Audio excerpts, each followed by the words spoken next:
사도신경으로 신앙 고백하시겠습니다. 전능하사 천지를 만드신 하나님 아버지를 내가 믿사오며 그 외아들 우리 주 예수 그리스도를 믿사오니 이는 성령으로 잉태하사 동정녀 마리아에게 나시고 본디오 빌라도에게 고난을 받으사 십자가에 못 박혀 죽으시고 장사한 지 사흘 만에 죽은 자 가운데서 다시 살아나시며 하늘에 오르사 전능하신 하나님 우편에 앉아 계시다가 저리로서 산자와 죽은 자를 심판하러 오시리라.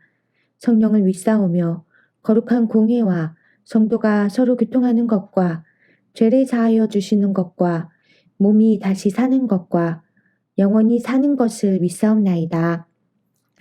이로 말미암아 주 예수 안에서 너희 믿음과 모든 성들을 향한 사랑을 나도 듣고 내가 기도할 때에 기억하며 너희로 말미암아 감사하기를 그치지 아니하고 우리 주 예수 그리스도의 하나님 영광의 아버지께서 지혜와 계시의 영을 너희에게 주사 하나님을 알게 하시고 너희 마음의 눈을 밝히사 그의 부르심의 소망이 무엇이며 성도 안에서 그 기업의 영광의 풍성함이 무엇이며 그의 힘의 위력으로 역사하심을 따라 믿는 우리에게 베푸신 능력의 지극히 크심이 어떠한 것을 너희로 알게 하시기를 구하노라.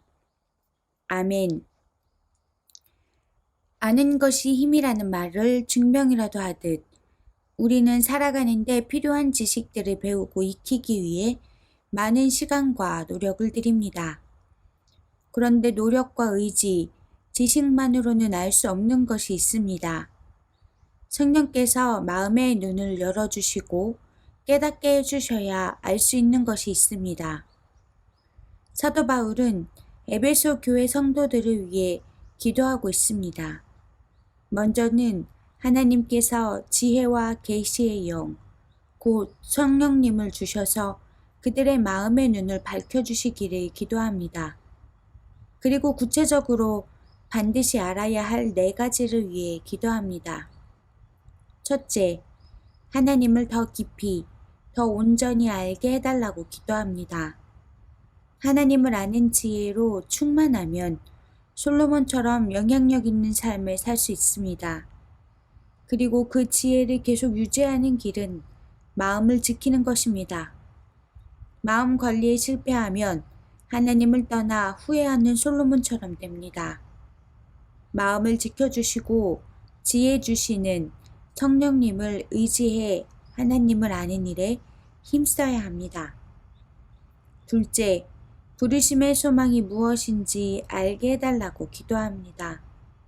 하나님이 우리를 부르신 목적과 이유를 알게 해달라는 것입니다. 부르심의 목적대로 살아야 소망의 길을 잃지 않습니다. 셋째, 하나님의 영광스러운 기업이 얼마나 풍성한지 알게 해달라고 기도합니다. 하나님의 자녀들은 장차 받을 기업이 얼마나 영광스럽고 풍성한 것인지 알아야 합니다. 이 땅에서의 영광만 바라보면 그 영광의 풍성함을 알 수가 없습니다. 마음의 눈이 밝아져야 하나님의 영광스러운 상속이 얼마나 풍성한지 알 수 있습니다. 넷째, 우리에게 베푸신 능력이 지극히 크심을 알게 해달라고 기도합니다. 하나님이 우리에게 베푸신 큰 능력은 어떤 능력입니까? 십자가 대속의 은총과 부활의 능력입니다. 죄와 허물로 죽을 수밖에 없는 우리를 사망에서 생명으로 옮겨주신 능력입니다. 이 능력이 얼마나 대단한 것인지를 깨달아 그 은혜와 사랑에 응답하며 사는 것이 성도의 삶입니다. 사도 바울이 구하고 있는 기도 제목들은 오늘 우리에게도 동일하게 절실한 것들입니다. 이를 알아야 세상을 이기고 변화시키는 능력의 삶을 살 수 있습니다.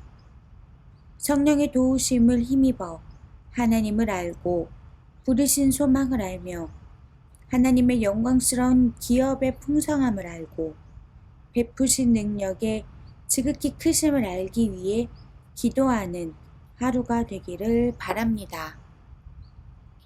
묵상 질문. 나에게 가장 절실한 기도는 무엇입니까? 오늘의 기도. 성령님, 우리 마음의 눈을 열어 하나님만 바라보며 하나님을 알아가게 하옵소서. 우리를 부르신 그 목적에 합당한 삶을 살게 하옵소서. 하나님 나라의 영광을 바라보며 베푸신 그 큰 능력을 깨달아 우리 또한 세상을 변화시키는 삶을 살아가게 하옵소서. 예수님의 이름으로 기도합니다. 아멘.